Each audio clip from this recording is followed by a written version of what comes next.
Hello and welcome, Dangerlings, to another Wednesday. I was going to say Thursday then. Wednesday, Dangerous Wednesdays, hence the name. A great start. Of course, it's me, your usual host, James Foxy Lockhart, and I'm delighted to be joined here virtually, sadly, not in presence at Danger Towers, the mighty Dungeon Master. Hello, Dan.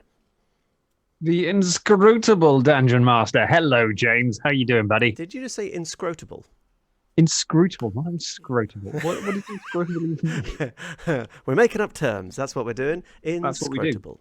Right. Now, you will have seen, and you will have been all excited by the outline of this stream, the description, that we are being joined by the almighty Drummond Bowskill. However, in true Drummond style, he's not here right now. So hopefully he will pop in like the crazed Brian Blessed-esque character that he is at some point during the stream.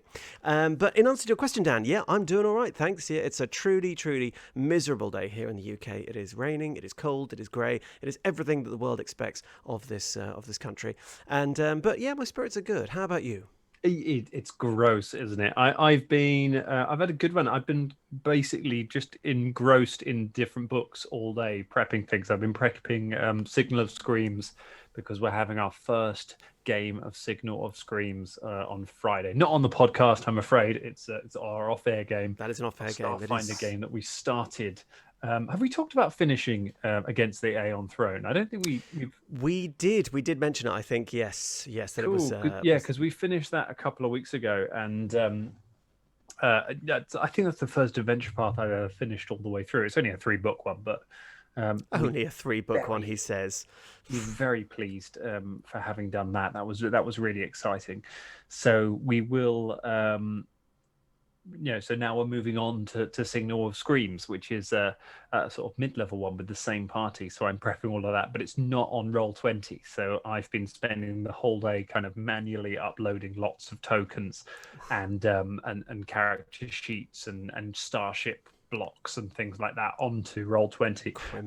I can tell you, aligning grids is the bane of my life. If any of you out there have found a good way to align grids on Roll20 on gigantic maps, I would be very, very interested in hearing it, because I just want to commit violence after trying to put some of those enormous maps onto it, and I'm still not quite there with them. Oh, crikey. And I've been listening to, I was going to say that well, do you know what? Hello, Amy. Hello, Chris, as well. And I was going to say, now the one person who would really be able to help me with that is Greg, but he's not on right now, but he is, and he says it does not exist. Crying face. Oh, good. So I'm imagining by that response that Greg has also faced the similar violence-inducing perils of trying to map align and grid align.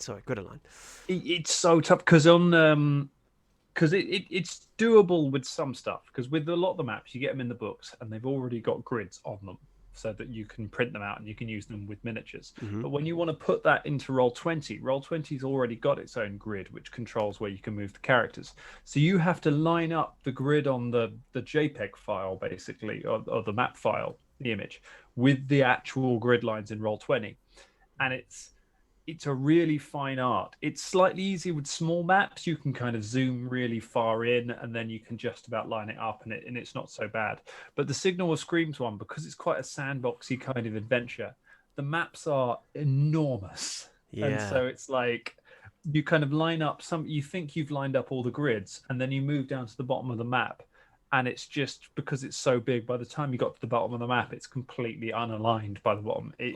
It's a nightmare. I'm going to break the maps up and try and do them in smaller bits or something. Or we might just theatre of the mind a lot more stuff on this one, which wouldn't be a bad thing, I don't think. Yeah, that's not a completely bad thing, and more in line with the other campaigns we play. And Greg says the large ones gets distorted somehow, just tries to get as close as possible. And Chris, the only way I know of involves putting it in Photoshop and going pixel by pixel. I mean, that sounds like a recipe for true madness. So I think we're just going to have to get as close as we can. The solution that I've heard, which seems like the best one, is basically stop using maps with grids. Just download maps from, buy maps online that don't already have grids on them, and then Roll20 can put its grid anywhere it wants, and it's not going to disrupt it too badly. That's what we do in Kingmaker, and it works really well. Okay. But it means it's a real shame to not get to use these maps. We were promised sort of early on in lockdown, Paizo said, oh yeah, we're going to get much better at supporting online gaming, and we're going to make sure that all our products start shipping with high quality maps, high res maps that are easy to upload onto virtual tabletops. Well, it seems an obvious But that move, has not doesn't it? happened for any of the old stuff. Oh dear. Well, that's surprising actually, because it's that would seem like a very sensible, obvious move to do in lockdown. As I'm sure there's a lot of people streaming and playing on Roll20, but hey, never mind. At least we know what I'm going to get you for Christmas. I would buy them in an instant if they were available. I mean, I would email Paizo and said, "Can we have free ones to review?" And then I would buy them. But the theory is there. I would be all over that if that was a thing that they sold. It would be. It seems so logical. Now, on a last sort of comment on this, apparently you can turn off the grid in Roll20. I don't know if you know that. Interesting. Yes, Chris says you can do that. Because that then you could actually the grid has caused us a few problems in the past when we've played this Starfinder campaign of people not appearing on the right layer or disappearing or doing other weird shit. So maybe that could be an option. But let us not dwell upon this incubus that sits upon your chest. What are we going to move on to? We've got news, I think. We've got news. Yes. Okay. Well, hang on a sec before we do that. I've got to do this thing. Do the sting. Danger Club news. Okay, so there we go. That sounded like that one hurt your throat today. Yeah, it did, yeah. It's lucky I don't talk for a living. I brought in a new character in our Carbon campaign to replace the one that Candice murdered. You did. Which I'm never going to get over. And I immediately picked a character voice that I cannot sustain for a full game. It's a great character voice, though. It's really like Snake. It's like Snake. Basically Snake, from the gate, Snake, Solid Snake. So it's like that. I was like, oh, well, good luck with that, Dan. I did think a little bit of character judging in the background, being like, I like it. Good luck with that. Never thought of anything for it. Okay, let's do some Paizo news. The whole format for this week's show is going to be a bit up in the air because it was sort of based around having Drummond on and talking to Drummond about his, almost interviewing Drummond about his experiences in gaming and his history in it, because we so rarely get to have Drum on these bonus shows. Oh, yes. As has been demonstrated now, that we may not have Drummond on this bonus show because he's got 2 kids and he's, they take priority and sometimes stuff happens. That's fine. We'll get him on the later one. I still argue with this policy, but yes, I suppose. Yeah. Fatherhood must take precedence. As shocking as it might be, yes, parenthood is more important than role-playing games. Who knew? But if we can do a thing where, like, if he turns up, we might just add him in and we'll chat about it. But it does mean we'd love to hear from you during all of this. So if you all have things you want to talk about, if you want to tell us about some of the stuff that's been going on in your games, I'm very excited to hear about anyone who's been playing Agents of Edgewatch on how that's going. We will chat about that as well. Absolutely. But we have some news items at least to talk about first. So the first news item we have relates directly to last week's show, which went up on YouTube this morning. If you missed the video repeat on it, or you're probably all Patreon subscribers, you'll have either been there or heard it the next day. So we talked about the Pathfinder, Lost Omens Pathfinder Society Guide. We did. And all of the different options in that. I'm pleased to say that has now been sanctioned for PFS play. So if you are, it gets confusing because you're talking about the Pathfinder Society Guide and then Pathfinder Society Play. So, or if you're an organized play gamer, most of the options, I don't know if any of them haven't been, but by the sound of it, that book has now been authorized for use in there. So get out there and get your poppet. Okay. Well, I love the poppets. We all love the poppets. I think Amy's got about 6 by now. But you can't see my puzzled expression, because can you just explain for the layman what does that mean? What is the difference between Pathfinder? Obviously, we talked about society quite a lot and what that means last week. So what is this Pathfinder play? Well, she's got 500 apparently. So. Oh my goodness.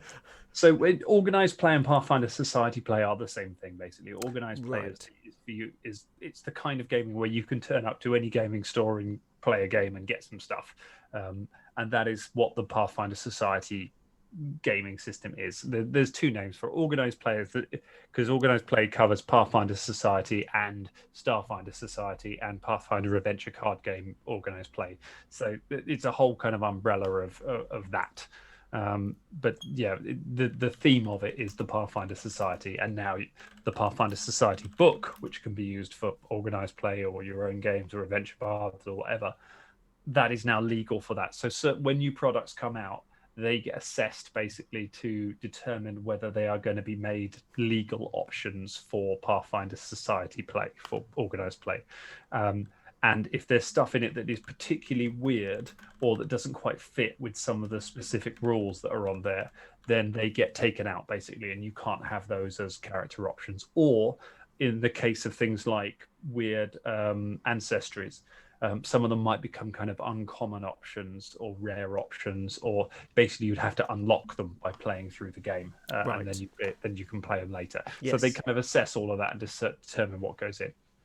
But from what I can see, I had a look through Archives of Nethys, and it looks like most of the stuff in the Pathfinder Society book has gone through and is just, you can just pick it. Interestingly, if you're making a character on Archives of Nethys on any ability or like basically in the header bar for anything, for the ancestry, for the feat, whatever, it's got a little icon there, and if you hover your mouse over the icon, it tells you whether it's Pathfinder Society legal or not. So if you want to make a PFS character, it's really easy to know. It's because if you read the document, it's quite confusing as to exactly, like it says, sort of says things from this book but not this, and not this but these things are, and whereas you can just look at it straight away and it tells you if you can have it or not, which is lovely. Yeah. Right. So, okay. Fair enough. Lots of new Pathfinder Society options. That's all good.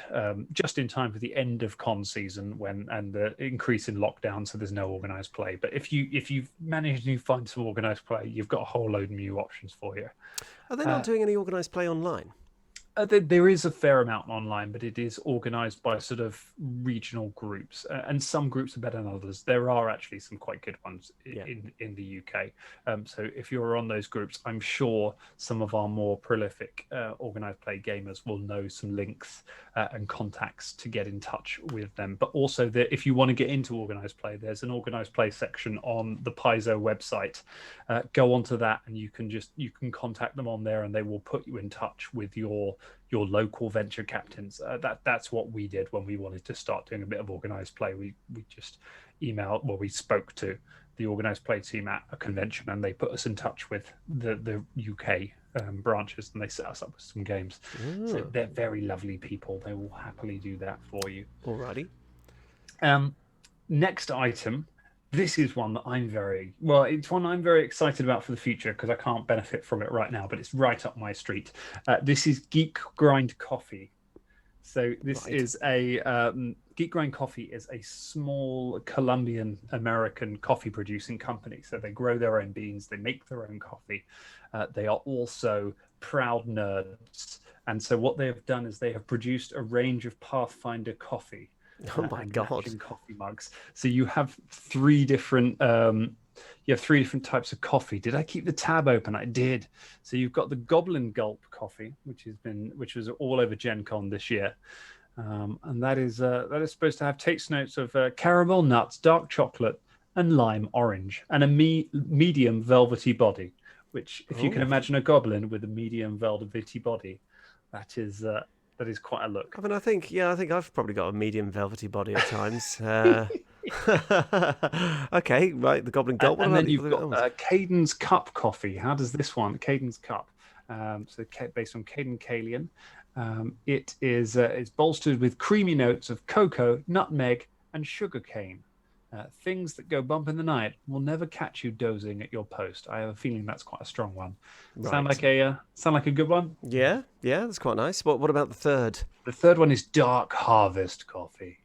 Dark Harvest coffee is to celebrate the Gord Leshy is one of nature's most verdant watchers. Celebrate his vigilance with taste notes of tangerine, sugarcane, and green apple.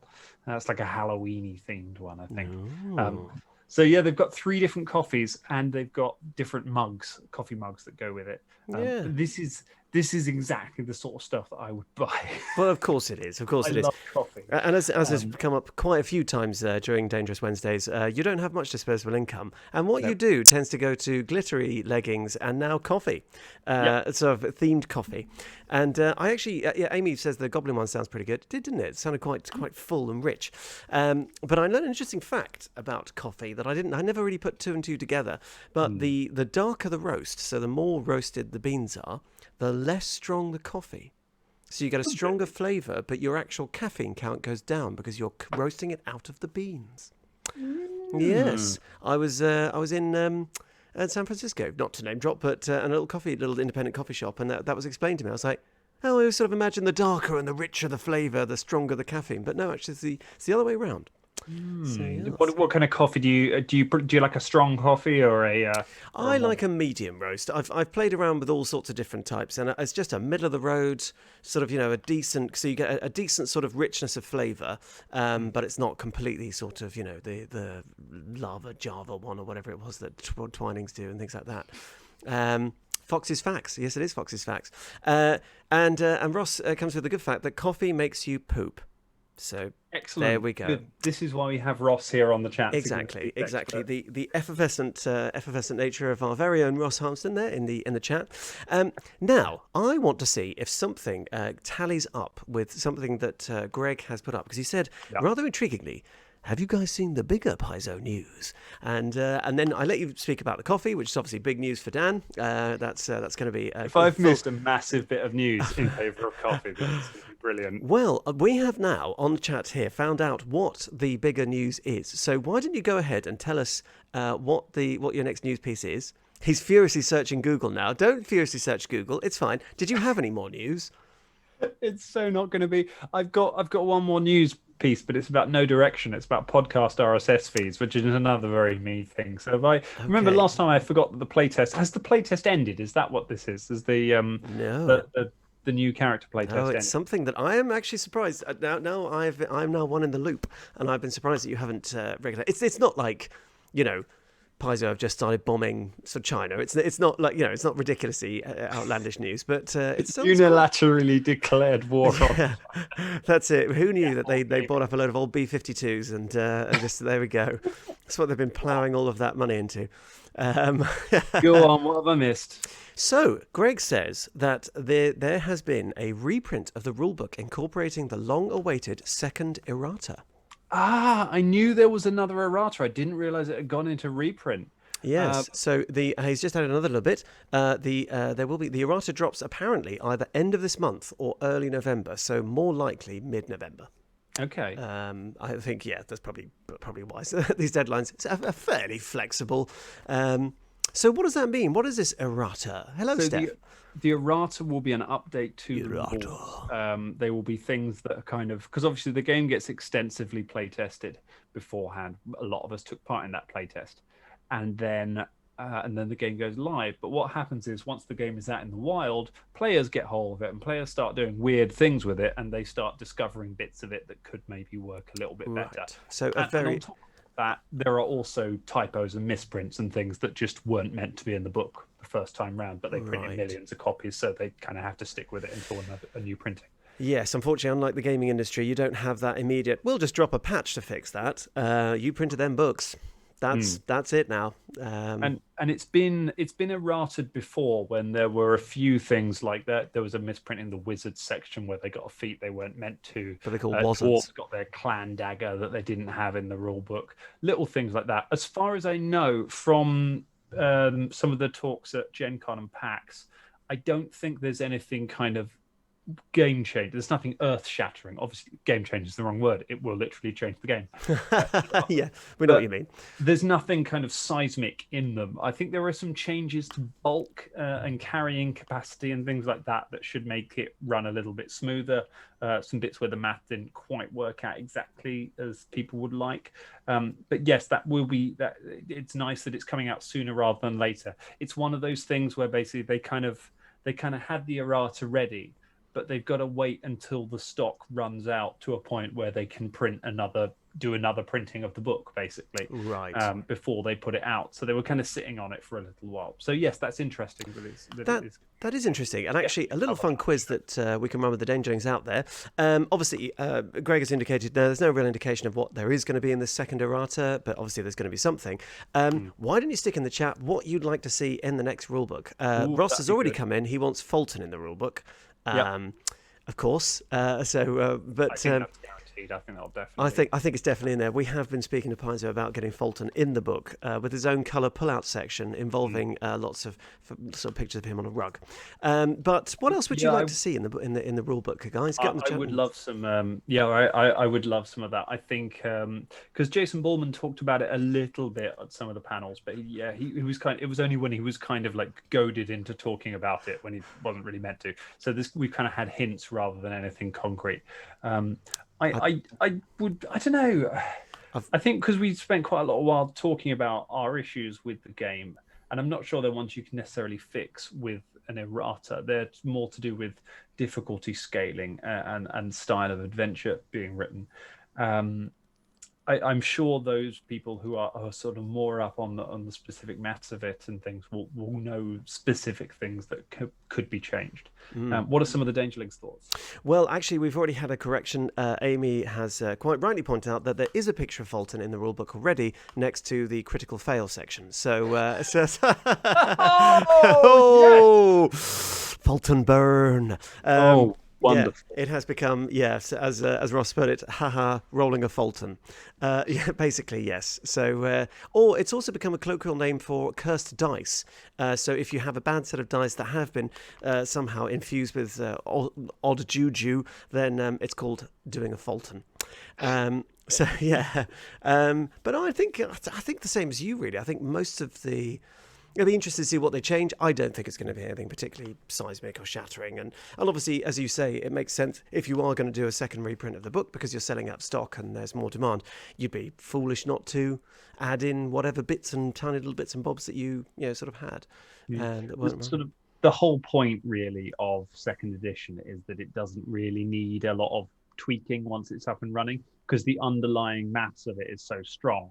The fact that you can roll a thievery check against a will save and the maths tallies. Everything is tweaked really well. And it can mean that sometimes you need to do a bit of extra work, like we talked about in the other show, in terms of adding character into encounters because the math can just override it a little bit. Yeah. But it does mean that, generally speaking, everything does add up. So it's rare to have things where unless you've literally just printed a number wrong in the book and it was meant to be something else. So long as the formulas have been followed properly, you shouldn't need to change too many of the rules to have everything still work out and be balanced. If it is nothing else, second edition is a balanced game. Yeah. I think general agreement for that. That it's going to be little minor mistakes and things like that rather than rules change. After all, that is more of an addition. The difference between 3.5 to 5th edition to its first to second and Pathfinder, all those really big kind of leaps in that. We've looked at it. We've gone on the hood. We've changed the game. Here you go. Yeah. Now, Matt has joined us. Hello, Matt. Hey, Matt. And of course, Steph. We did say hello. I'm not sure if you heard that one. Leggings check. A leggings check. Yes. Very well. Here we go. Dun, dun, dun, dun, dun, dun, dun. Ooh, there we go. Very fine red today. Red. I am actually wearing my leggings as well. They are the black ones you've already seen, the black and shiny. This is when I did a gig. This time would have been this time last year. Gosh, how things have changed. Just preparing for Christmas shows in Cabaret last Christmas, and we had got our elf costumes through. And my Elsa costume, because it was when I was doing my Elsa act, and I didn't like the quality of leggings that they brought with them. They were just like, oh, just wear trousers with them, and I was like, that's not going to fly. So I spent like 70 quid on leggings, so to have leggings that would match my outfits and would look sparkly, which was like at least like a night's worth of money. Yeah. Just on some leggings that I didn't need for it, but I still wear them and they're spectacular. So of course you did. To anyone else, the thought of spending £70 in such a cavalier and free-formed way on leggings would be shocking, but no, because it's you. As Chris rightly points out, trousers. Do you know who I am? Exactly. It's very true. I tell you, It's my birthday at the weekend. I'm going to be getting all sorts of leggings. So check is in your leggings check birthday. next week. That's going to be terrific. He's going to be wearing them on his head, on his arms. He's going to be made of leggings. Literally, that's there we are. And it is your birthday. Now, I think this is worthy of being in the news. Dan's birthday. What are you excited? Don't tell us your age. Lady never told her age, but I am excited. I won't tell you my age. It's younger than James. It is. Everyone's younger than me. You'll tell from our pop culture references. I mean, the fact is, the comment was already made by Ross earlier, charming as he is that a bike chain you're wearing? How 90s. And I'm also rocking a red checked shirt. So, the throwback kids. That's what it is. I'm liking that the check shirts they seem to have just spontaneously come back. My wife came around wearing a check shirt the other day. I was like, everything's 90s now. It's really, I'm loving it. I think we can officially, you are Butch, chain necklace, and I'm the throwback kid. So there we go. That's our biker gang. Good. God's alive. Now, my goodness, at the mention of the joined? 90s, quickly coming back, up pops.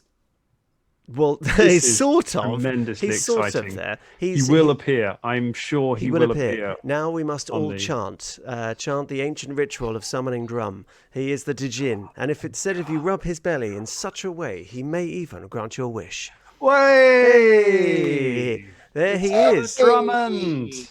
Drummond Boskill. How the devil are you? Yeah, I'm all right. I'm sorry I'm late.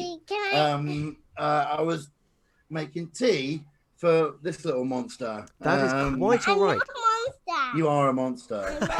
We're all monsters. You rolled you to me about 4 years ago. That's all right. Now you'll see, Drum, that you've been defeating me ever since. Good. How's it going, guys? What have I missed? Yeah, very good. You'll notice that you can't see me, but rest assured I'm in communication with the Dangerlings, so I can see you. And of course, there's little Willow. Hello, Willow. And very good. We're just discussing Dan's birthday, which is about to take place. Oh, yeah. Somehow that made it onto the document. Are we allowed to ask a lady's age? Do you know what? Just 2 minutes before I said, now a lady now has to tell her age. And Drum comes up and like, well, old yeah, go on, how old is it? We have established, though, that he is younger than me. So there we go, as everyone is. No, we know he's younger than us, James. Yeah. Yes.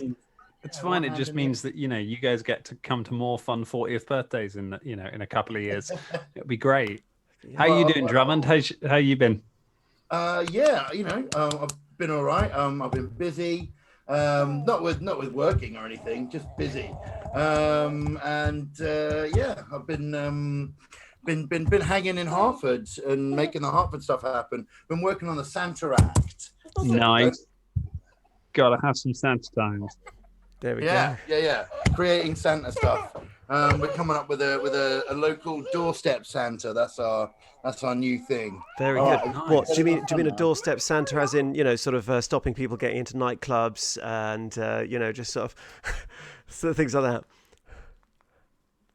Oh, his sound's gone. That's great. I think actually his daughter has just broken the sound. I think Willow may have pulled the. Or maybe Zoom just couldn't take the fact that the Willow is about to scream down the camera there. Whatever screamed will be lost now to the ether. This is tremendous. I'm really happy we got this. It is. Right. So we do have Drum with us. We can't hear anything, no, Drummond. We can't hear anything he's saying at all. He's gonna fix his mic. All right. He's muted himself. Does he know this? Yes, I think he does, but he's just sorting out the mic. No, I don't believe I can. It seems that he broke it. No, that is definitely not me. There we are. Hello. Yay! There he is. He's back. When she screamed, it went offline. It was like, what the hell? I'm not dealing with this. And it just went boom. Like that. Do you know what? I did actually. That's what happens when you let 4-year-olds near your equipment. I did actually put that forward as a reason, and it turns out it's true. I was joking, but no, Zoom just couldn't take Willow's powerful scream. It is a level 4 ability, and it will be appearing in the next edition of Pathfinder, the Willow scream. causes paralyzed for at least 10 years. So so you were saying, Drum. So we're talking about sort of your Santa act and things. You're looking very well. Thanks. That's because it's a real fuzzy screen and you can't see the truth behind the fuzziness. So it makes me look good, man. If this was HD quality, you'd see the horror in my eyes. So just thank your lucky stars, it's not.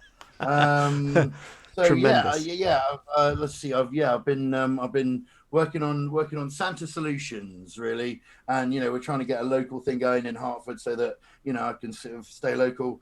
We put something up. There's a mums group on Facebook, a Hartford mums group, and we put a thing up and they're going, would people be interested in Santa, knocking on your door and just doing something on the doorstep for sort of a few minutes for the kids, and we got like about 600 messages saying, oh my god, wink wink we book, and I was like, oh crap, we're not prepared for this. So we've been trying to set that up and work out how we're going to do it. So that's our next challenge. Tremendous, absolutely tremendous.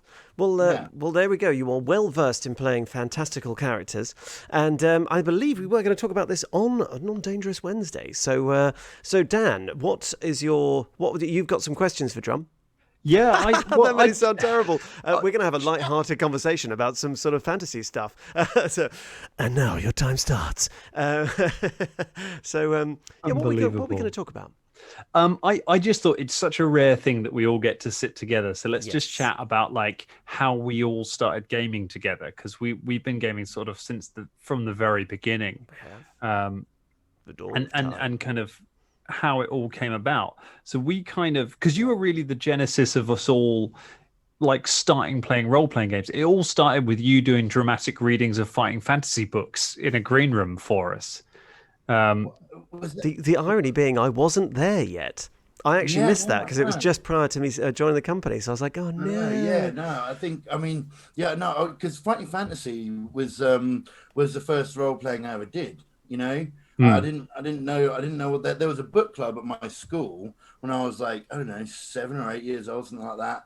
And like, you got to pick. They were like, here's some books. You can have like 3 of them. You know what I mean? And you got a bookmark with it as well. And one of the books I picked was Armies of Death. And I didn't know what it was. I just loved the cover. When I looked at the, on the thing, I was like, Armies of Death looks like zombies. Hell yeah, I want to read that book. So I ordered that. And it came with this awesome bookmark that had like a picture of like an egg with 2 legs down out the bottom, and it said, "Be alert. The world needs all the alerts it can get." It was my favorite. I just thought that was the funniest thing I'd ever heard. I used to show it because it's the wordplay. Hilarious stuff. That's very good. Quick warning: the monster's back. She's pulling up her own chair this time. Well, actually, it was just that moment. We have had Chris, thank you very much, saying that for once in your life, Drummond, you're a little bit quiet. You're a little bit quiet. So do you want to speak into? You can speak into your microphone. Just as Willow comes back, ready to do that if you want. That's better. Yeah, there we go. Yeah. Okay, great. All right, I'll do that. I feel like I'm interviewing myself. That's good. You're our man on the scene.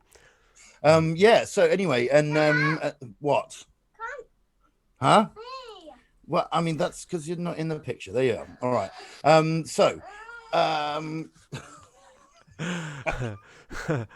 It's actually quite distracting. I'm not going to lie. Of course, it's quite distracting. You have a small person who's determined to be in the camera. She's gonna outshine. So she got a little bit ill during the sort of lockdown business, and we had to call an ambulance. By the time the ambulance got there, she was feeling a bit better. But the ladies who came at the ambulance, the paramedics kind of said, they were like, we're just going to ask you a few questions and stuff. And she was being quite funny. And they were like, you're a character. And her response was, Daddy used to be a character. I'm not a character. Like just daughter burn. Yeah, man. Like 4-year-old burn. Like, and Oh it's my kind of true. gosh. Yeah, she's looking to displace me for sure. Yeah. Goodness. Anyway, sorry, we were talking about RPG stuff. We were. You were talking about Finding Fantasy novels. And did Yeah. you make the same mistake that I did when given one by my brother of trying to read it as a book? Because my brother, being a bit of a knob, didn't actually explain how you play the game. I mean, they are pretty obvious, but I was about 8. I mean, So I did, 7 or 8. I did my due diligence. Like, I was like, "What is this?" And I read the back, and it said, "It's a game book. You get to choose the adventure." I was like, "Oh, better read the instructions." So I read it all before I started reading the book. James, you didn't think to do that, huh? Yeah, well, no. I just thought it was part of the story. To contend it right now, I got halfway through the book and it made no sense whatsoever. But when I did actually realise that how you're supposed to play them, blew my mind. And of course now, I'm sadly we've never had you on Finding Fantasy Tuesday, man. I've been playing. Well, playing these books maybe with that can be the little next foxings one. on I'll try and carve out some time to join in that, man. Yeah. But, well, the next one for Halloween that's- special, we're going to be playing House of Hell, which is one of my absolute favourites. It was so yeah, good. that was a full-on favorite. In fact, one of the only ones I think that I ever got to the end of. Yeah, because it was a bit shorter than the others. It's not as long. And I just about had enough patience to get through it. I think I played it like 3 times and did it. Yeah. Whereas I don't think I won any of the others. I don't think I ever beat any of them, man. I can. Havoc. That one was insane, man. Creature of Havoc is nuts. That was nuts. yeah, We didn't get anywhere close to that. We just went straight down a dead end that just kills you. It was the most original as well. Starting off as being a monster. I love that. So Yeah, cool. that was really good. And at House of Hell, the only thing I remember really from it is that at one point you're asked what wine to have with cheese, and obviously being about 11 at the time, I had no idea. I don't think I still. What wine do you have with cheese, guys? Apparently it's like white, red, or rosé or something. It's like what? Good wine. Good wine. I mean, I guess it's supposed to be red, right? Would you say? I suppose. If those are your choices, if you're not going like, oh, it's going to be a Malbec. I suppose you have a port or something, yeah, a red wine. That's crazy. Or I thought you said a Red Bull for a second there. Red Bull. A Red Bull, mate. Well, it is Red the Bull House of and Hell. cheese. That's You know? how I do my Saturday nights. Keeps you awake. You can eat more cheese. Perfect. Yeah. And Steph says that they didn't have the Finding Fantasy books when they were a kid, but you checked out quite a few of the Choose Your Own Adventure books, which actually, I believe Steve Jackson in Livingstone They didn't come up with the idea. That was Choose Your Own Adventure that first came up with that idea. And Mountain Survival was the only one I had of that, and that was a harsh book as well. Want to get eaten by bears? Want to get kidnapped? Want to die in a snowdrift? Wow, boom! I had all of it. We're trying to rescue a friend, Jake.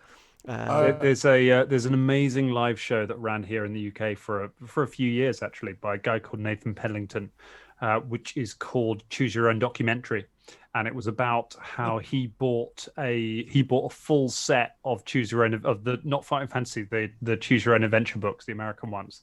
He got them all on eBay.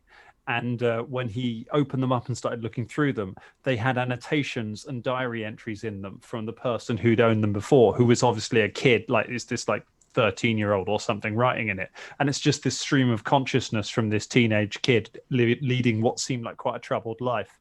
And so he sets out to see if he can find this kid because the account on eBay doesn't exist anymore.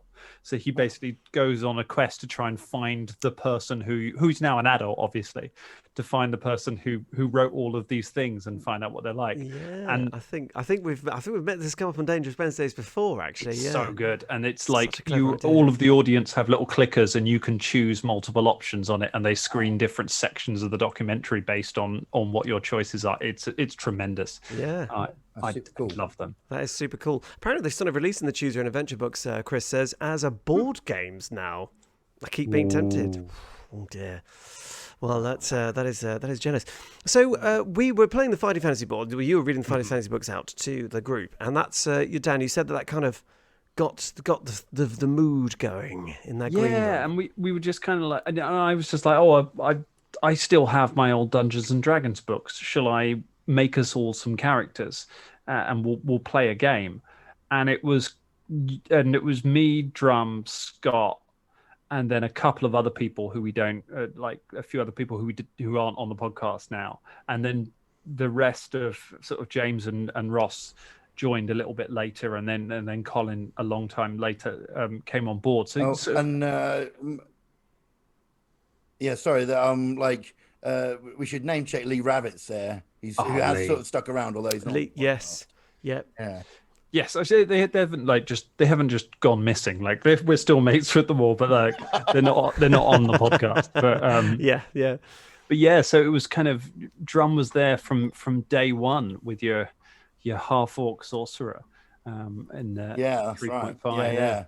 And that was the first time that I ever played, sort of Pathfinder D&D type game. Because when I was a kid, I went from fighting fantasy books to Hero Quest to the Games Workshop, where I started collecting the characters but didn't know how to play the game. Got invited to come to a sort of a Warhammer con, where they teach you how to play and stuff, and it was great. Like, there's a few of us, we slept in the Games Workshop store. They took us on a big bus over there. I was with my friend James, and we got there, and there were all these games tables set up, and it was so complicated that I literally freaked out.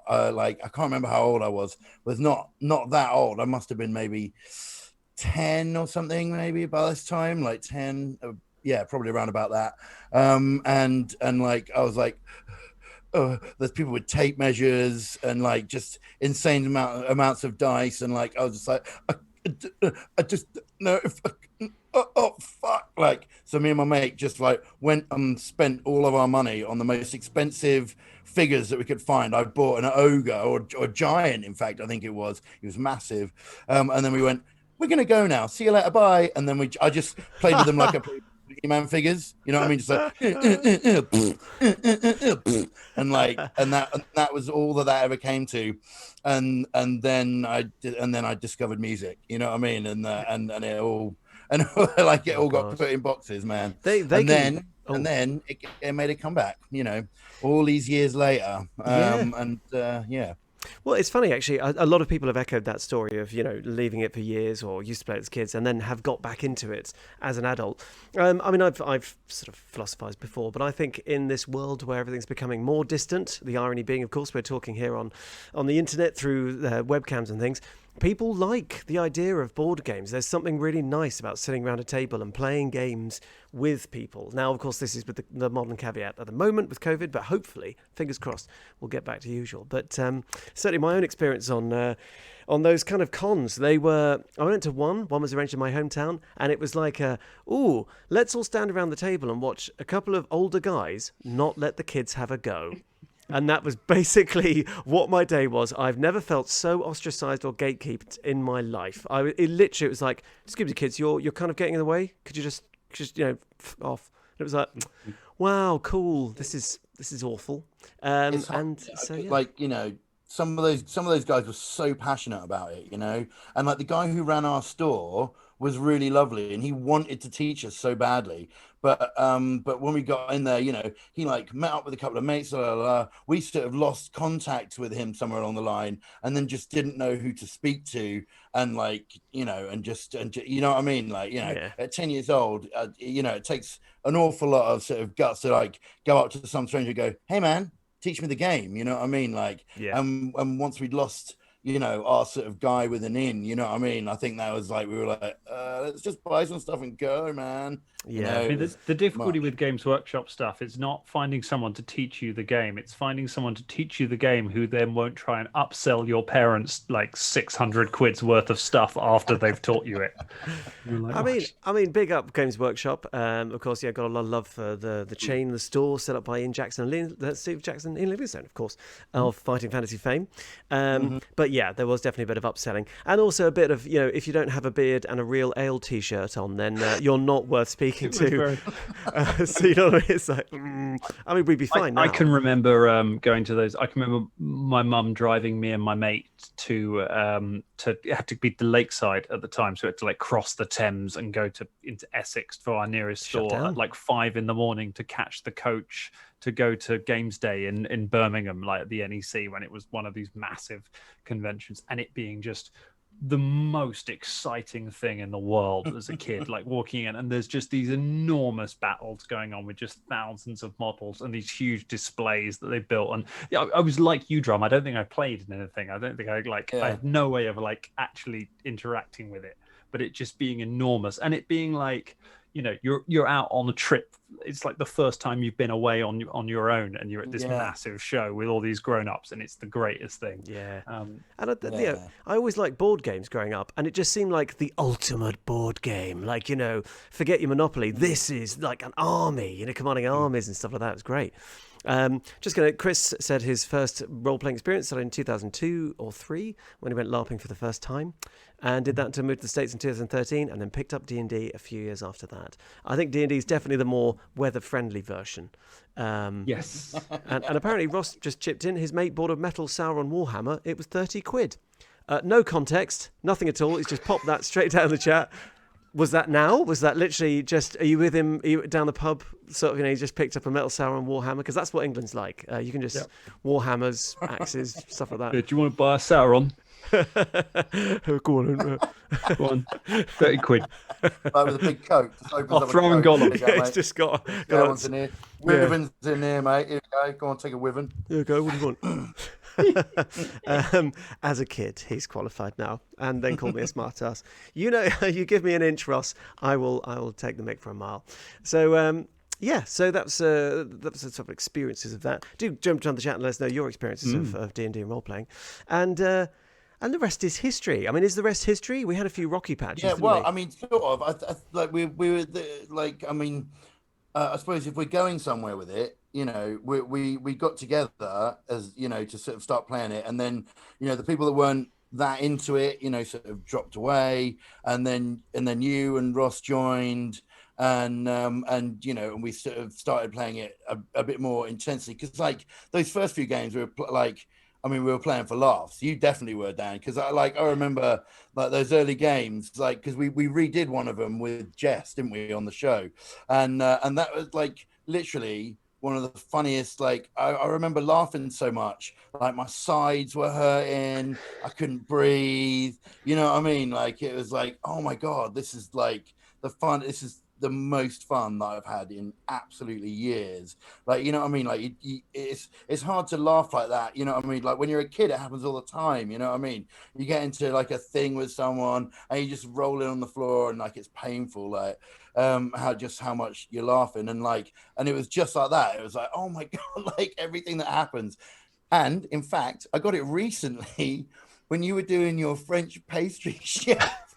on oh god, what's it called? First guard problems, man. Like yes, literally, I couldn't join in on any of that. I was laughing so hard at your LOLO impression, man. Like it's just destroying me, man. I was broken. Like anyway, yeah. So they're the moments that make it worth playing, aren't they? It really is. I think you've hit on a sort of a real gem of the truth of it. It's that if we grow up, you don't laugh with your friends as much as that, like when you do when you're a kid. I mean, hopefully, unless you had a terrible tragic childhood, in which case I'm sorry. But obviously, hopefully you had some fun times and that joy.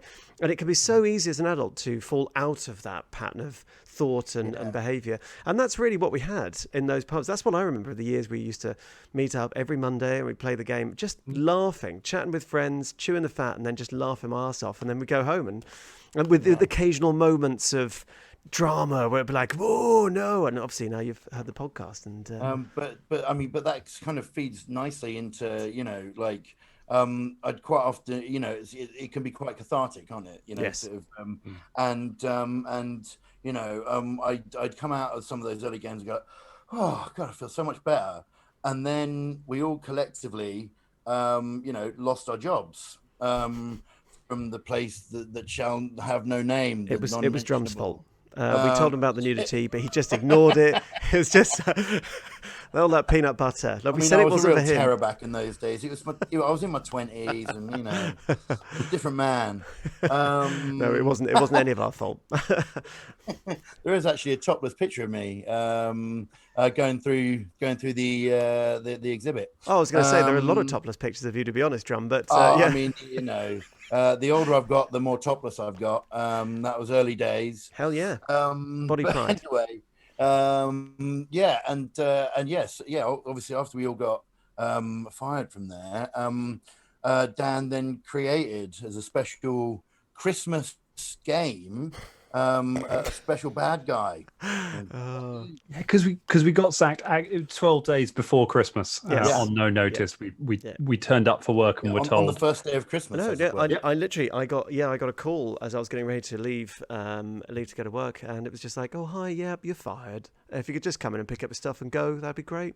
I got a Yeah. text telling me not to come in. I was Wow. already on my way. So It was not handled well by No. them, and However, but yes, so the reaction of I already had a Christmas game kind of planned because it was going to be our big celebratory Christmas special. So instead, it was a celebratory Christmas special where our old boss was the villain, and what was his and he name? was, Baba Heed. Baba Heed. Baba Baba Heed. Because we Heed. used to call him Babyhead. 'Cause he was like a baby. But he, What so the you got to snowman. slay him, and then as a tradition, he came back every Christmas, and every Christmas we Yeah. would fight our old boss Yeah. in different Yeah. nefarious guises. But we kind of, Yeah. It was very cathartic though, because by the last one, we kind of sort of the anger had long gone. It was just like, oh, it's Barbara Yeah. Heed. Oh, look at him. Yeah. Well, that's it. I think you were just about to say, weren't you, Dan? That tradition has kind of tailed off a little bit now, isn't it? I think we little might be bit. over it, guys. but Oh, I yeah, don't know. I do like I Baba Heed hope coming so. back. I still get a buzz because he makes me laugh. It's just like, ha, call back. It was 8 years ago. I'd hope we're over it now, but it's been James hides his never. voodoo doll. be over But it is that thing of it's probably late in the show to be bringing it up, but it's a thing where I think we can go a tiny bit long. We're going to lose a couple of people because they go Edgewatch games and stuff like that. But yeah, That's because we fine. only had half an hour of drums, so let's have a little bit more. you'll get the audio. Sorry, guys. It's my fault. No, it's fine. No, but there are so many examples of gaming being really cathartic. I think that we've had times when we've used when you'd think we would call off a game, and instead we've kind of had a game, and it's ended up being this incredibly positive experience because we've put a lot out in it. I remember a couple of them. I remember that I was due to run a game for you guys the same day that I got my MS diagnosis, and I came from the hospital to the pub and sat down and explained it to all of you. And the first people I talked to, other than my wife and my parents, and was just kind of like, this has just happened. I don't know how to process it, but I want to run the game. And I can't promise I'll be able to finish it. I don't know where my head's at right now. If I suddenly have to just get up and go home, then that will happen. But I'd like to run the game. And we ran the game. And I don't remember a lot about it. I remember it being really silly. And I remember we just laughed our asses off for a whole night. And it was amazing. And it was sort of just what I needed then. I was just like, I have this energy. I have this thing. And I need to direct it somewhere. This is a positive thing that can be directed at. Absolutely, and actually it worked in favour, because I remember you saying that, I don't want you to treat me any differently. I don't want this to define my life. And then unlike if you just told us and we were sat around a table, we had to be like, let's talk about something else then. We immediately were like, well, great, let's play this game then. Let's escape into a world of fantasy. Let's do something else, have a laugh, have a jaunt, have an adventure, and leave the real world behind, And that was, it's such a positive thing. And I've recommended it to a lot of people to, if they're feeling stressed or whatever, say, go find a D&D group, a good one. Yeah, well, I mean, so the first game that we met up, and played, post lockdown was like a breath of fresh air. I was just like, oh my god, I needed that. Oh my god, I needed that so bad. It's and you get it. It's a lot of sort of pop culture these days has like IT Crowd or Stranger Things or whatever. They have a lot of references to playing role-playing games and it helping you, getting you through something, so it's a true say. I suspect somewhere that it's probably used by people to help with mental issues that have happened, probably. Absolutely. If it isn't, it should be. So, yeah, and just I'm interested because obviously me and Drum have spoken a bit about what it's like to be a player, but as a DM, what kind of, do you think it's the same release that you get, or is it because you get a lot more time outside the game, which is prepping and sometimes when you don't write kill them on a napkin, but when it gives you something to focus on. Do you find that's also a release, or how do you feel when you've run a game? It is the same thing because it's any kind of any really emotional thing is about an expression of energy. You know, when you have a lot of feeling inside of you, and it has to express itself in some way, and that can express itself through anger, that can express itself through sadness. But the thing about doing a game like this, and I find, for me, running a game like this, because that's where I connect with it, that's my way into it. It's a release of energy in itself, and because you're all sat around the table, you're all pouring a lot into this thing, and it generally, we've been very fortunate, I think, because we know each other and because we connect well on that.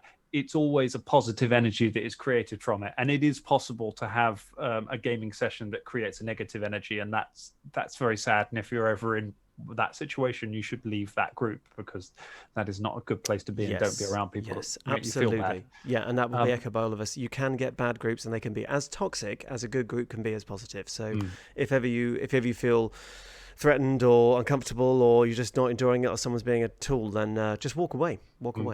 Sorry, don't interrupt. As a GM, the one that always sticks with me as like really, that I found very emotional, was writing around stuff for you, Drummond, when Willow was born, because we didn't know for sure whether, like, how much you were going to be able to come and game with us at the time. And so we were writing this story in the game about how your character was going to leave but might come back. And I can remember having the sort of scene where, like, the party are in danger and some astral knight or something appears and says, you can save everyone, but you have to come with me, and you can't say goodbye. And you know, and we don't know, maybe you will come back, but you have to go and protect the princess now. And it was this kind of, and so kind of your character disappeared and saved everyone, but disappeared. And it was this whole setup of being like, you're always part of this party, but we know that you have to do this thing now. And as it turned out, I mean, you turned up, like, you came back quite quick. We moved the game near your house, and you sort of came by. But it was also hilarious because that quest said, you must come with me to save everyone, turned out it was a massive bender. They just went off to this fantasy land and just had a massive party. We were hearing stories about that bender for months after he came back, just being like, we thought you were going off to save everyone. He just went off and had a massive party for weeks. It was hilarious. I mean, I became a hero in another world as well. You were certainly a hero and a villain to others. But how did you feel about that drum? Because that must have been quite emotional for you as well, because you weren't sure. I mean, yeah, like, it was obviously a big part of my life, and it's marking a time when, like, a huge change was happening. So I think, one of the things about it was just, feeling like, I really appreciate that, there's always a place, do you know what I mean? And, like, because, like, you have to write stuff every week, and it would be easy to go like, that's a pain in the ass, you know what I mean? Like, if you're not going to be around that much, then, give us a shout when you are, or, you know what I mean? But I felt very well looked after, I guess, as I have been, ever since, which is wonderful. Like, thanks, guys. Yeah. But I mean, so that that was real nice. But yeah, like, as it turns out, so, like, we got real cocky, like, you know what I mean? She turned up, and she was so peaceful. I remember she was one of the first people that you met. Like, you guys were one of the first people she met, because I was just like, screw it, let's go down the pub. She is like asleep, and I had her in a thing and just brought her down. I was like, hey guys, what's happening? Here's my baby. And Scott was like, look, get away from me. Scott left. Yes. He pulled a Velda on that, man. He's like, see you later, I'm gonna get a pint. But it was, like, and then it was, but the thing is also, we were playing in a pub that was literally 30 seconds walk from my house, which was a big help. Because, like, I could go like, hey, is it all right to Holly, if I go down and play with the guys, she'd go like, yeah, keep your phone in your eye, and if I need you, I'll call you, so, and I could be there in like 30 seconds. So that was obviously a huge factor. I think if we'd still been playing in, London Bridge at the time, then I wouldn't have come back nearly as fast. But seeing as you were right around the corner, it seems silly not to come and play. Yes, Yeah. absolutely. And just an update on the chat from Steph, sort of lovely Steph, who's been sort of dangling for many months now. A friend of hers was recently diagnosed with MS, and she changed her diet, and she's made great strides in keeping the disease progressing through its current stage. And it was wonderful news when she told our friendship group, well, all the best to you and your friend. And I really sort of wish it's great that she's doing well. And she's very nervous DMing for Plaguestone from a partner and his friend. And she's been DMing Starfinder for Club Club. Club Club has been kicking off. We are very pleased about Club Club. It is great. All sorts of people getting involved in that. So, but I mean, we've spoken about it before. It is a very positive experience. Would you have any top tip for a new DM? I know we've done this quite a lot. So, Goodness gracious. Well, I will what's your say number one tip? That's wonderful news, Steph.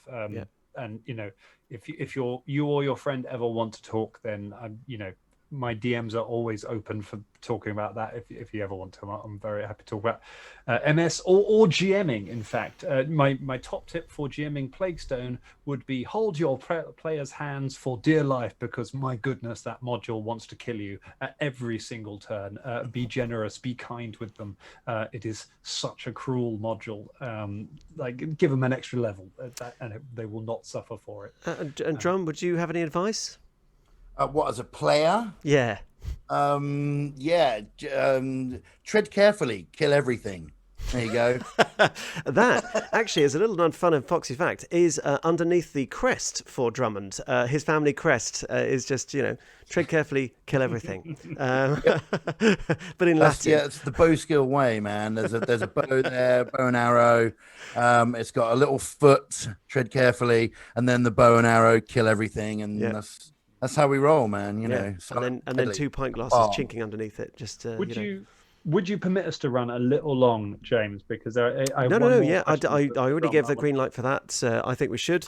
I just want to talk because you're, I think, the only other person on the show like me, Drum, who is dyslexic and who sort of struggles with that with gaming.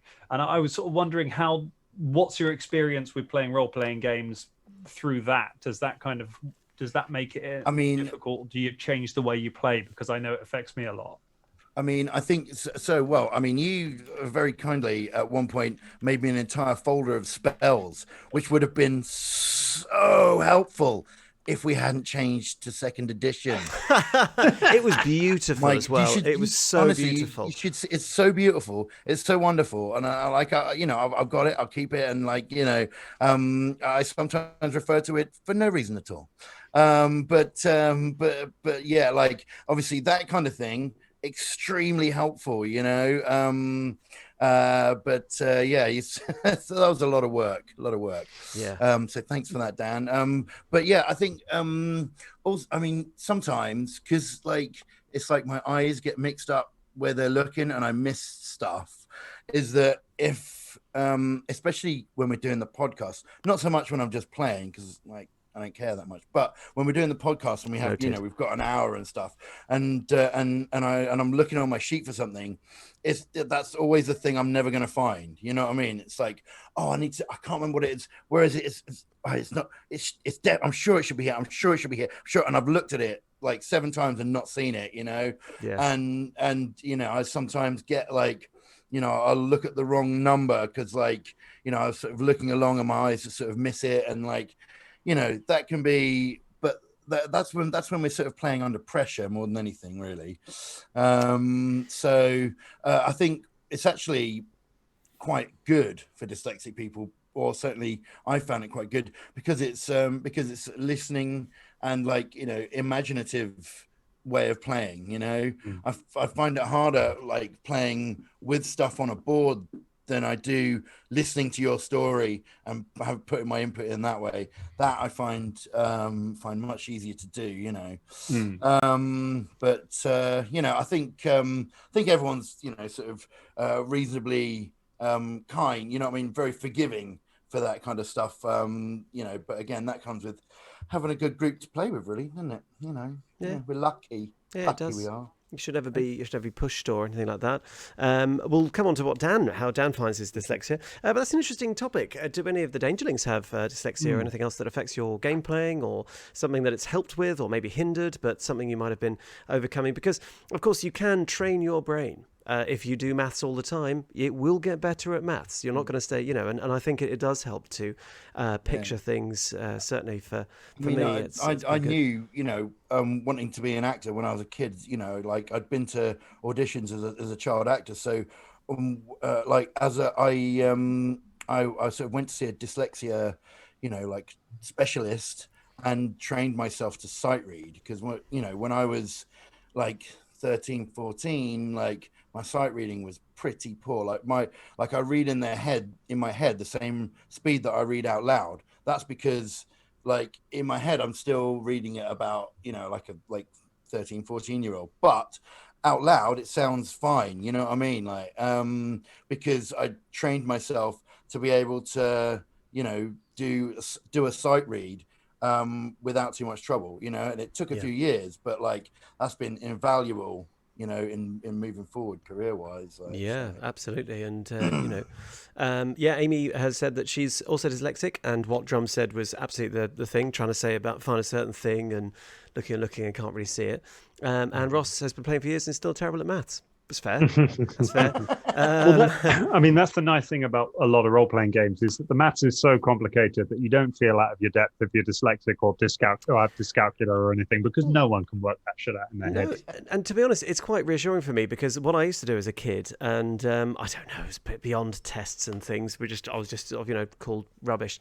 But I would always overcomplicate things. What's the speed from going to A to B, and Peter and Ben are travelling towards each other in a car, and I'd be like, and just completely overcomplicate the solution, come out with this ridiculous sort of, fantastical thing, whereas really all you have to do is something quite simple. And I do find I still do that. That's like, it's specifically worded to mess with you, man. That's why. Yeah, exactly. Yeah. But I just, I looked at it and it was like it might as well become scribbles on the page. I was like, I don't know. Oh, it's so complicated, because I assumed it was complicated, so I made it complicated. And that has been my life. But Dan, so how has it affected you? Obviously, being a sort of DM, has that affected you more? It's in some ways, yeah. Certainly in terms of GMing, because I'm like Drummond, I struggle with sight reading. I unfortunately have never really been able to train myself out of it. One of the things with dyslexia that's quite common is that you struggle to link lines of text. So normally with a neurotypical person, if you're reading something on a page, you read the first line and your brain will instinctively take you then to the beginning of the second line, and that's how you read. With a dyslexic brain, you'll read the first line and then you just drop off a cliff, and then you just go back in like, right, where am I now? Okay, line 2, and then you start that. So it means reading can be very frustrating, very tiring, and very slow. It's why I do audio books rather than reading books a lot of the time. Mm-hmm. That is quite hard for GMing when you have sort of a description, especially if you're running like a pre-made module and you've got a block of text. Because when you want to deliver just a setup of what a room looks like or what an NPC looks like, the best way to do that is to read a block of text describing all of that gets all the salient points out straight away, especially for a podcast. That's quite hard for me to do. So I kind of have to memorize the key points of information of it, and then just jump around, do those bullet points and go through them, which generally works. And I've gotten used to using it. But the problem with it is that my brain is also firing all over the place all the time. I get very easily distracted. I find it very hard to focus. It's why I have to GM. I can't play because I need to be doing a lot of things all at once to be able to stay, to try and keep myself on track. So what happened is I'll be giving a description, but while I'm doing it, my brain will just fire an extra detail in there of just another thing that I need to say. And if you ever hear me erming on the thing, it's because my brain's just suddenly been talk about their trousers. And I'm like, they've got orange trousers as well. And there's another guy over his shoulder. There's another guy walks in as well. And it's because I'm kind of just my brain is still workshopping the scene while I'm trying to describe what's happening. That's why there's so many trousers. There's a lot of trousers speaking of firing in things, I just want trousers. Just want to comment that Amy has been launching a broadside against our very own Ross today of excellent burns. She says you don't need maths when you roll ones. Which Love this. This is brilliant. Following on from Amy's earlier comment about Fulton, Ross wanted Fulton in the new play, the rule book, and then Amy pointed out that he is in there right next to the critical fail section. And the burns they just keep on coming. It's tremendous. But Ross has also said that he struggles with the same things. So maybe there is an undiagnosed Ross that we, on Dangerous Wednesdays tonight, have actually diagnosed that he might have something wrong with him.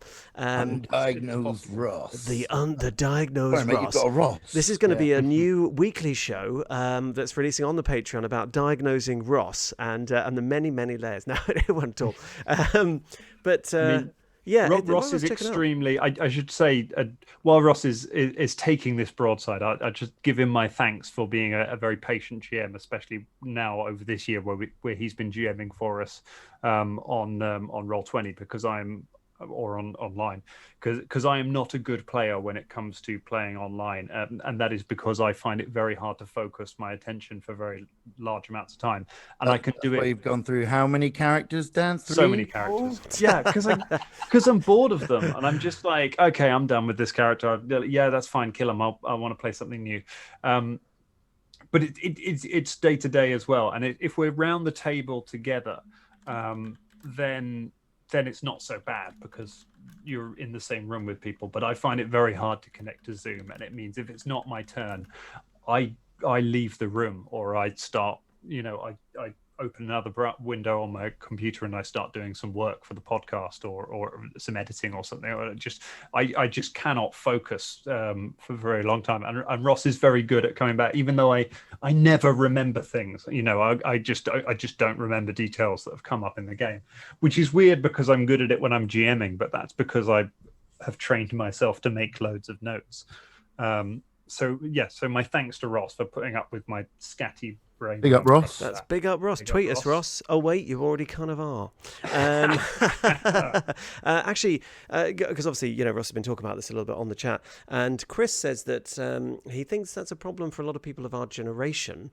I think we're all about the same age. Teachers tend to brush that stuff off as laziness or lack of focus, and that's certainly my school system. I just, you weren't very good at maths, so you're put in the bottom set, where basically you were dumped. I'm not bitter about it, but it's one of those things that you really, unless you're going to a sort of private school education, I'm not sure what the equivalent would be in the States, but sort of paid, really good education, you just kind of like, no, you're not very good at that. It's like, cool, thanks, and so yeah, don't be disheartened if you haven't. I got kicked out. I got kicked out of French, man. Like they were like, "You're never going to get this. Just leave." I was like, "What?" Oh my have a God. free period, And obviously, as a teenager, I was like, "Great, free period, huzzah!" But like looking back now, it's like, "Wow, you really gave up, man." Like, Did they? That's me. Did they they all were just point at you and sing Frere Jacques as you had to slowly walk out, leaving your what? with your tricolor book on your head? I just don't understand. I was. It was a tough thing growing up, but I think that I don't know what the education system is now, but I think there's a lot more proactive diagnosis of things. I was the first kid in my school to be diagnosed with a learning difficulty, and this was in the early 2000s, and it's no, not that early 2000s, late 90s. Goodness me, late 90s. And I was the first kid who'd ever been diagnosed as dyslexic or anything, because it was a grammar school, and which is you have to pass an exam to get in that, and they assume that dyslexic people don't do that. So I think in but your case, obviously, thank you to poor diagnosis of learning difficulties in the British education system for so many of us ending up in the arts. Well, yes, yeah, exactly. Was how I ended up. It's definitely there, and I think you're a more easy diagnosis than the other kids, because you just kept coming to school with no trousers on, because you realised that you didn't like trousers, but leggings they weren't cool for kids at that time, so you just used to forego trousers and were like, I think he's got a learning disability now. I think so. And that's why he set trousers against us so often in our exactly. game. He's always thinking of those trousers. They haunt him. Trousers. He wakes up with a cold sweat, thinking, "Oh my God!" And the guy right by, "Oh no, it's okay, it's okay." And he goes The bell-bottom battle. Which, if it isn't a show, is becoming a show. But all joking aside, Ross is very much on the sort of thing about being diagnosed. I'm sure there are lots of medical websites you could probably check for tests or things that you could go and do. And Yeah, don't feel held back by it. You're in a very sort of not inexclusive club of people with various things that are diagnosed. But it doesn't mean you can't stop and enjoy things like role-playing games. You've heard the really inspiring stories from Dan and Drum and others. It's tremendous to hear that you, and that can actually be a bonus. Who wants to think the same as everyone else? That's what adds to our uniqueness. I have no idea what I'm going to call this episode. We've covered so many things. We've got all around. This has been great. We covered many things. Many things. We have covered the covering of many things, but not Drum's chest. I'm glad to see that's fully on show. Never cover a chest, my friend. Never cover a chest. Beautiful thing. It's there to be adored and loved. It is. All chests should be open and free. Ross says it should be called the Ark of the Covering. Which is, that's lovely. That's actually pretty good. That's actually pretty darn good. Now we have gone very long. Dyslexic? No, he's not. There's nothing wrong with that boy. Chancer, mate. Send him down to mine. And Chris says Danger Wednesday group therapy, but we don't actually specify any sort of topic for this. But certainly, I think we all share the opinion that this is a safe space, and you can come and be yourself, and be unafraid of that judgment that we so often found when we were kids. And actually, this kind of links in with everything we've spoken about the Warhammer games, about role playing, about growing up and being the sort of the outsiders and being afraid of talking about stuff or getting involved. And now we're adults. By God, we can get involved as much as we like, and we can grow the beard and drink the real ale as well. So True. Win. True that. Well rounded out there, James. Thanks very much. Well, we have gone a bit long, but it's been so nice talking to you, Drum. I can't tell you, it's a breath of fresh air. Cheers for having me on, and thanks for allowing me to be a bit late and stuff. Not at all. Much appreciated. It's a pleasure. We are adults, so we can do what we like, and this is our slice of the internet, so we can make sure that we follows our rules. Dance to our tune. But normally at this point, we throw it open. Do you have any things you want to share? Any last comments? What are your last words for the stream? Great, obviously. We can't see any of this. I can't see any of this coming up. Have you got it up on your screen, Dan? Anything? No. You. Last words. No. Can you hear me? Oh, wait. You mean your last? What are your last words? I thought you were throwing it out to the. Here were some last words. I thought you were waiting for messages from people. Sorry, I've never watched or listened to this show. That's okay. We also know that you haven't watched or listened to the Danger Club either, so very, very rarely. and you can't blame this on dyslexia. You just don't like listening to yourself, your friends. I just hate what we do so much. It's fine. We'll just be in Caremarga forever. Yeah, always in Caremarga. So, well, I think that was a bombshell. But any last words? Anything you want to share? Anything you want to say out there? Any words of pause? I don't know. Words of pause. You don't have to. I don't know. Stay furry, I guess. Everyone stay furry. The furrier you are, the less COVID you can catch. Well, it's true. And actually, the comment was made earlier in the stream by Steph, I believe, about how Dan doesn't have any ears. So you are actually outnumbered by those with ears on this stream at the moment. And maybe it's worth getting some ears for Dan. What ears would you get, Dan? What ears would I get? I would get Fardine the Panotti's ears so that I could fly. Oh, like long flappy ones down the side. Long flappy ones. No.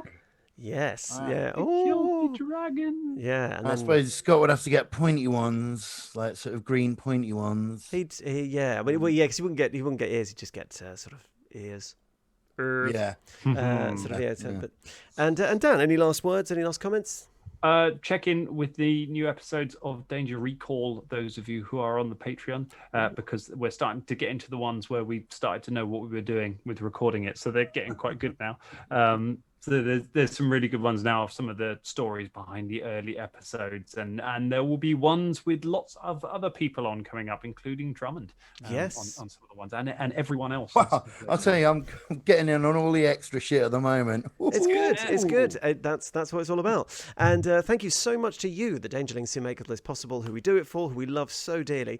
Anakar says, Chris says it was a great conversation. Steph, everyone's agreeing it's a lovely conversation. Big up furries, says Ross. Absolutely. And Steph is running off to Amazon to look for long floppy ears. So there we go. Nice. So this has been Dangerous Wednesdays, a slightly extended version because we've had the wonderful, the almighty Drummond Bowskill. Thank you very much. Thanks for having me. Cheers. We've had the unstoppable Dungeon Master. Thank you as always, everyone. Thank you. Absolutely, and it's been wonderful, and of course me, James Foxy Lockhart, your host, telling you to tune in. Well, what we've got looking forward to, so Total Recall, Danger Recall, we've got coming up. We've got new episodes dropping, but for the moment, I think it's important just to stay safe and stay dangerous. We'll see you soon. All right. Bye. Bye, everyone. Bye. Bye.